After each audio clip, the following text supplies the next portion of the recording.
গণভোট অধ্যাদেশ ও জুলাই জাতীয় সনদ বাস্তবায়ন আদেশ কেন অবৈধ নয় জানতে চেয়ে রুল জারি করেছেন হাইকোর্ট।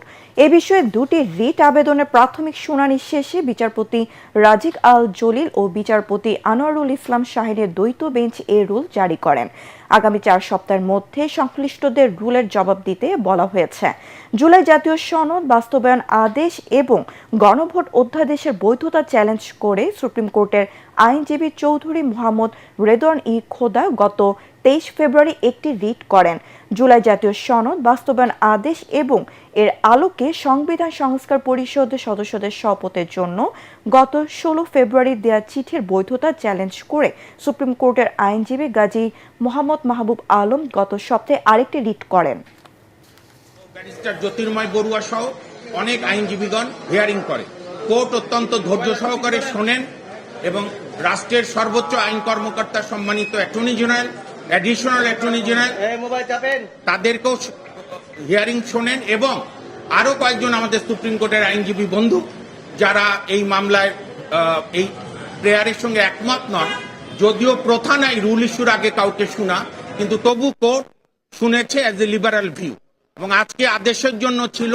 আজকে আদেশ হয়েছে, মহামান্য হাইকোর্ট আদেশ দিয়েছে যে রাষ্ট্রপতি কর্তৃক প্রণীত 13/11/2025 জুলাই জাতীয় সনদ সংবিধান সংস্কার বাস্তবায়ন আদেশ কেন অবৈধ হবে না সেই মর্মে 4 সপ্তাহের মধ্যে রুল দিতে বলেছে এবং আরো একটি গণভোট আদেশ, সেই গণভোট অর্ডিন্যান্স যেটা সেটাও কেন অবৈধ হবে না সেই মর্মে রুল জারি করতে বলেছে।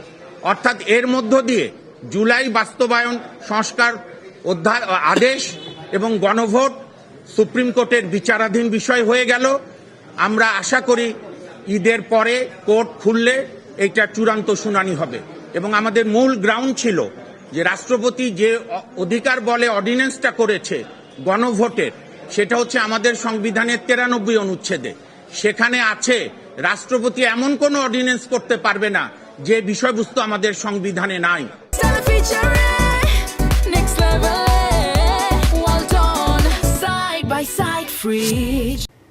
মধ্যপ্রাচ্যে যুদ্ধের আগুন আরও ভয়াবহ রূপ নিচ্ছে।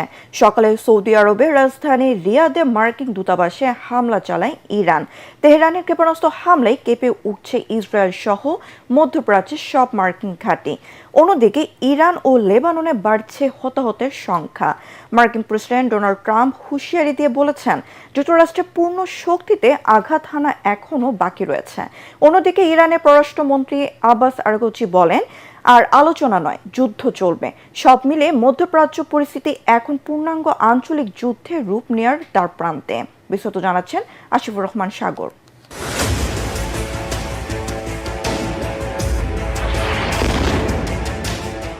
হামলা আর পাল্টা হামলায় মধ্যপ্রাচ্য এখন অগ্নিগর্ভ। আকাশে ক্ষেপণাস্ত্র, মাটিতে ধ্বংসস্তূপ, কূটনীতিতে চরম উত্তেজনা। সব মিলিয়ে পরিস্থিতি দ্রুত নিয়ন্ত্রণের বাইরে চলে যাওয়ার আশঙ্কা তৈরি হয়েছে।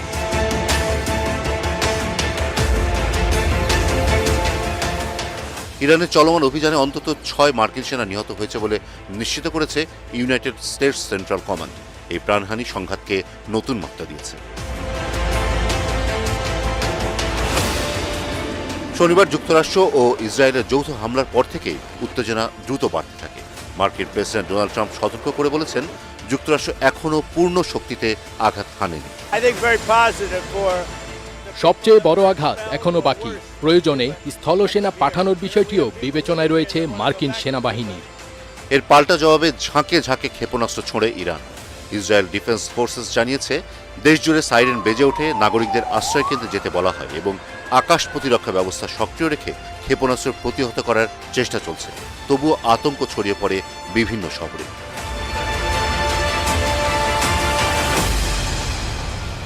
সংঘাতের বিস্তার এখন লেবাননেও। বৈরুতে ফিলিস্তিনি ইসলামিক জিহাদের এক শীর্ষ কমান্ডারকে হত্যার দাবি করেছে ইসরায়েল। একই সময়ে তেহরানে রাষ্ট্রীয় সম্প্রচার মাধ্যম Islamic Republic of Iran broadcasting এর সদর দপ্তরে হামলার কথা নিশ্চিত করেছে ইসরায়েলি বাহিনী। সবচেয়ে বড় উদ্বেগ তৈরি হয়েছে জ্বালানি নিরাপত্তা নিয়ে। হরমুজ প্রণালীতে একটি তেলের ট্যাঙ্কারে ড্রোন হামলার দাবি করেছে ইসলামিক রেভলিউশনারি গার্ড কর্পস। বিশ্ব জ্বালানি তেলের প্রায় 1/5 এই সংকীর্ণ নৌপথ দিয়ে আসে। ফলে এই পথ অচল হলে বৈশ্বিক অর্থনীতিতে বড় ধাক্কা লাগতে পারে।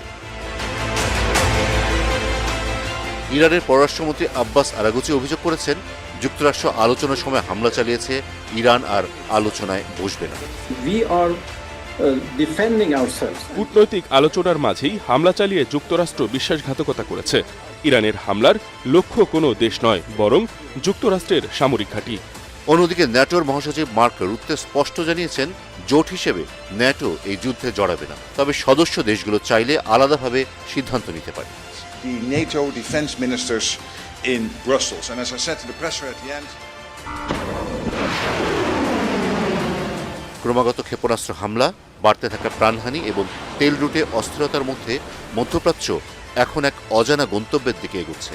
প্রশ্ন একটাই, এই সংঘাত কি সীমিত থাকবে নাকি রূপ নেবে আরও বিস্তৃত যুদ্ধে?